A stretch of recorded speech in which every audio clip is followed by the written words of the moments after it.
Hello बच्चों, बहुत सारे बच्चों का रिजल्ट आ गया है। 10th पास हो गए हैं। जो भी बच्चे 10th पास हो गए हैं उन सबको कॉन्ग्रेचुलेशन। आप सब बहुत अलग अलग अच्छे अच्छे परसेंटेज से पास हो गए हो। और काफी सारे बच्चे अब कंफ्यूज हैं, what will we do after 10th। तो आफ्टर 10th आपका कैरियर की स्टार्टिंग होती है, मतलब आपको लाइफ में क्या करना है ना, वो सब कहाँ से डिफाइन होता है? 10th के बाद से। वैसे तो ये 8 9 से ही डिफाइन होने लगता है, लेकिन प्रॉपर इम्प्लीमेंटेशन होता है आपके क्लास 10th के बारे में, है ना। कि आप आर्ट्स लोगे कि साइंस लोगे कि कॉमर्स लोगे, किस फील्ड में जाओगे, क्या करोगे, वो आप कैसे करोगे और किस तरह से होगा, वो आज हम आपके साथ डिस्कस करेंगे। बेटा देखिए, आफ्टर 10th या 12th बच्चे क्या कैरियर ऑप्ट करते हैं, है ना। जो मोस्ट ऑफ द स्टूडेंट्स होते हैं वो इन्हीं कैरियर में, इन्हीं ऑप्शन में से कुछ ना कुछ ले लेते हैं। या तो वो इंजीनियर बनते हैं, है ना बेटा, या तो डॉक्टर बनते हैं, या तो एडवोकेट या लॉ के से रिलेटेड काम करते हैं, या सिविल सर्विसेज की प्रिपरेशन में लग जाते हैं, डिफेंस एग्जाम की प्रिपरेशन में लगते हैं, कुछ प्राइवेट जॉब्स या प्राइवेट कंपनीज को ज्वाइन करते हैं। तो आपके पास बहुत सारे ऑप्शन हैं, इसके अलावा और भी बहुत सारे ऑप्शंस हैं जो आप ज्वाइन कर सकते हो। लेकिन मोस्ट ऑफ द स्टूडेंट क्या करते हैं, जो बच्चे कुछ इंजीनियर और डॉक्टर बनने में लग जाते हैं ना, कुछ बच्चे क्या करते हैं, जो इंजीनियरिंग करते हैं वो जेई की तैयारी में लग जाते हैं बेटा, है ना। और जो डॉक्टर करते हैं डॉक्टरी की, वो नीट की तैयारी में। और जो एडवोकेट बनना चाहते हैं वो क्या करते हैं, क्लैट की तैयारी में।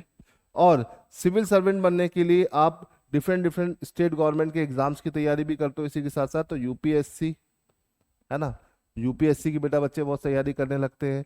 कुछ बच्चे एसएससी की तैयारी करने लगते हैं, कुछ बच्चे रेलवे की तैयारी करने लगते हैं। तो ये इस तरह से गोल चलता है। लेकिन एक ऐसा एरिया, कुछ बच्चे प्राइवेट इंस्टीट्यूशन की तरफ चले जाते हैं, लेकिन एक ऐसा एरिया है जिसकी तरफ बच्चों को बहुत कम पता होता है, डिफेंस फोर्सेस। और डिफेंस फोर्सेस में जाने का क्या तरीका है और उसके सैलरीज और पर्क्स क्या है, वो भी बहुत इंपॉर्टेंट है। देखिए, अगर आप इंजीनियर बनना चाहते हो या डॉक्टर बनना चाहते हो तो आप डिफेंस फोर्सेस में भी बन सकते हो, ध्यान रखिएगा। लेकिन क्या होता है, बच्चों को एग्जैक्टली आइडिया नहीं होता है ना। लेकिन हम आपको बताते हैं कि एक्चुअली में होता क्या है ना। डिफेंस फोर्सेस का बहुत सारे बच्चे बहुत मिसकंसेप्शन में रहते हैं, उनके दिमाग में बहुत अलग अलग चीजें चलती हैं। देखिए, अगर आप 12th पास कर चुके हैं, है ना, 12th अपेयरिंग या 12th पास स्टूडेंट, ठीक है, डिफेंस का एग्जाम दे सकते हैं। उनके पास 3 तरीके होते हैं डिफेंस में एनरोल होने के लिए। और ये सारे की सारी चीजें मैं बता रहा हूँ ऑफिसर बनने का। ऑफिसर्स आप कैसे बनोगे, है ना। आपने 10th से शुरुआत करी है, आपने साइंस स्ट्रीम ले ली, है ना, पीसीएमबी ले लिया, है ना, this is the best combination. और फिर आपने अपनी तैयारी में लग गए। तो बेटा, एनडीए पहला, ज्यादातर बच्चों को एनडीए के बारे में पता है कि एनडीए बहुत अच्छा एग्जाम होता है, साल में 2 बार होता है। लेकिन अगर आपने एनडीए के साथ साथ जेई की तैयारी की और जेई में अच्छा स्कोर पा लिया, 85+ परसेंटाइल से आप पास हैं, तो आपको नेवी और आर्मी की टेक्निकल एंट्री में जा सकते हो। और जब आप यहाँ से जाओगे, देखो एनडीए में क्या होता है, एनडीए का एग्जाम क्लियर करने के बाद या टेक्निकल एंट्री क्लियर करने के बाद ज्यादातर बच्चे क्या करते हैं, ग्रेजुएशन कराया जाता है। वो ग्रेजुएशन क्या होता है, ज्यादातर इन केस में अगर आप नेवी में जा रहे हो, आर्मी में जा रहे हो, तो आपको बीटेक कराया जाएगा, है ना। तो यहाँ पर आपका जो ग्रेजुएशन होता है आपका बीटेक ही होता है। अब जो बच्चे सोच रहे हैं कि मुझे इंजीनियर बनना है, भाई सरकारी पैसे पे भी आप बन सकते हो, देखो कितना आसान है। और आप भारत की सेवा भी कर सकते हो, ठीक है। तो ये कैसे हो सकता है, आप जब इनकी तैयारी में लगते हो आफ्टर 10th या आफ्टर 12th, है ना। और एमएनएस क्या है, मिलिट्री नर्सिंग सर्विसेज है ना। एएफएमसी भी इसी में आता है ना। आपने नीट का एग्जाम क्रैक कर लिया है एक अच्छे स्कोर के साथ, तो आप एमएनएस का फॉर्म भर सकते हो, साल में एक बार आता है, ये लड़कियों के लिए होता है। लेकिन एएफएमसी का जो एग्जाम होता है वो दोनों के लिए होता है, मेल फीमेल दोनों कैंडिडेट के लिए होता है। उसमें भी नीट में हाई स्कोर चाहिए होता है। वहाँ पे आपको एमबीबीएस कराते हैं, यहाँ पर आपको नर्सिंग के लिए 3 साल का कोर्स कराते हैं, बीएससी नर्सिंग का। और फिर क्या करते हैं, आपको ऑफिसर रैंक दे देते हैं, लेफ्टिनेंट की से स्टार्टिंग होती है।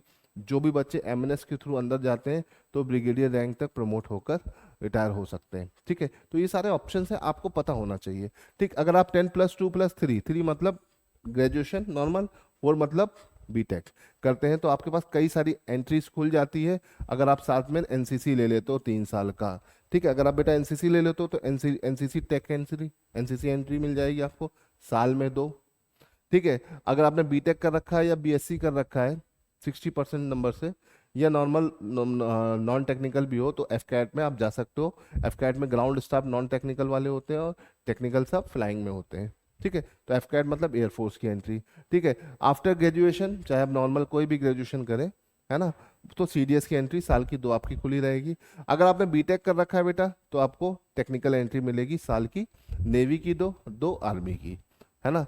तो इसे इस तरह से देखा जाए तो आपके पास कितने ऑप्शंस हैं, कितने तरीके खुल गए हैं क्या करने के लिए आफ्टर 10th या 12th अपने डिफेंस की तैयारी के लिए, है ना। अगर आप इस टाइम पर यहाँ पर हैं, कहाँ पर, 10+2+3+4+3 2 या 3, है ना। ग्रेजुएशन करने के बाद आपने या तो मास्टर्स कर लिया, एमएससी कर लिया, या लॉ कर रखा है बेटा, आपने क्या कर रखा है, लॉ, है ना। तो आप जैक का एग्जाम दे सकते हो, किसका एग्जाम, जैक का।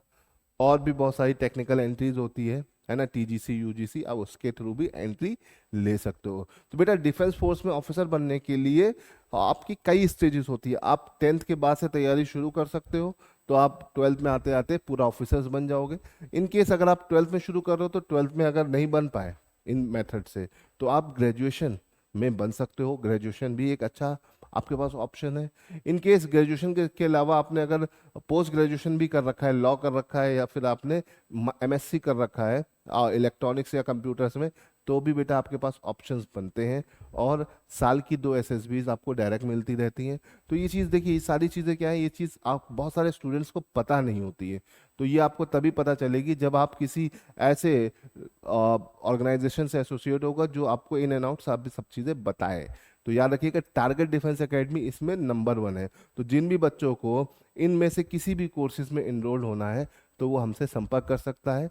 ठीक है। हमारे कॉन्टैक्ट नंबर्स जो डिस्क्रिप्शन में दिए हुए हैं उन पे कॉल करके पूरी की पूरी डिटेल ले सकता है कि अगर आपको 12th कर रखा है तब आप क्या करें, है ना। अगर आपने ग्रेजुएशन कर रखा है तो कैसे ज्वाइन करें, अगर आपने पोस्ट ग्रेजुएशन कर रखा है तो कैसे ज्वाइन करें। ये सारे के सारे ऑप्शंस हम आपको बता देंगे, है ना। और बच्चों सबसे अच्छा टाइम होता है 10th के बाद तैयारी करना, क्योंकि यहाँ से जब अगर आप ऑफिसर बन के निकलते हो तो बहुत आगे तक जाते हो। तो इसे ध्यान रखिएगा।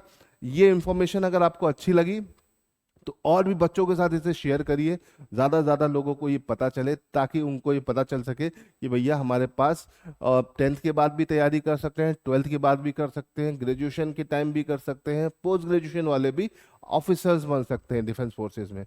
तो कैसे बनना है वो मैं आपको बता रहा हूँ। वीडियो अच्छा लगा तो इसको शेयर करिए। चलिए आज के लिए इतना रहने देते हैं बेटा। ठीक। जय हिंद।